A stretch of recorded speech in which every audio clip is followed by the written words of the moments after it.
मनहूस लड़की की कहानी। गांव के एक छोटे से कोने में एक लड़की रहती थी, नाम था अनुष्का। जन्म से ही लोग उसे मनहूस कहने लगे थे।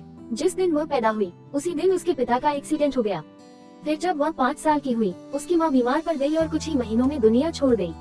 गांव के लोग कहते, जहाँ ये लड़की जाती है वहाँ कुछ न कुछ अनहोनी हो जाती है। बचपन में उसने कई बार कोशिश की कि लोग उसे प्यार करें, लेकिन हर बार कुछ बुरा हो जाता। एक बार उसने अपनी सहेली सुमन के जन्मदिन पर उसे एक तोहफा दिया और उसी दिन सुमन की गाय मर गई। फिर किसी ने उसे अपने खेतों में जाने नहीं दिया, क्योंकि डर था कि उसकी परछाई भी फसल को बर्बाद कर देगी। अब अनुष्का खुद को सबसे अलग रखने लगी। वह मंदिर तक नहीं जा सकती थी, क्योंकि लोग कहते थे कि अगर उसने भगवान की मूर्ति को छुआ तो कुछ बुरा हो जाएगा। उसकी हर खुशी मनहूसियत में बदल जाती थी। एक दिन की घटना, एक बार गाँव में मेला लगा। अनुष्का बहुत खुश थी और चाहती थी कि वह भी मेला देखे।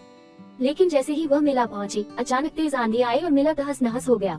अब गांव वालों को पूरा यकीन हो गया कि यह लड़की सच में अशुभ है, इसे गांव से निकाल देना चाहिए। एक बुजुर्ग चिल्लाया, लोगों ने उसे घेर लिया, पत्थर उठाने लगे। डरी सहमी अनुष्का भागने लगी, लेकिन उसके पास कोई जगह नहीं थी जहां वह जा सके। उसी समय गांव में एक साधु आए। उन्होंने अनुष्का को रोते हुए देखा और लोगों से पूछा, तुम लोग इस मासूम लड़की को क्यों दोष दे रहे हो? गांव वालों ने अपनी बातें बताई तो साधु मुस्कुराए और बोले, तुम्हें नहीं लगता कि यह सब संयोग है? प्रकृति के अपने नियम हैं। अनुष्का ने तुम्हारे साथ कुछ गलत नहीं किया, बल्कि तुम लोग अपने अंधविश्वास में फंसे हुए हो। गांव वाले सोच में पड़ गए। तभी पास के एक गांव का आदमी दौड़ता हुआ आया और बोला, अरे, मेला तो आंधी की वजह से नहीं गिरा, बल्कि मेले की झूले की रस्सी पहले से कमजोर थी।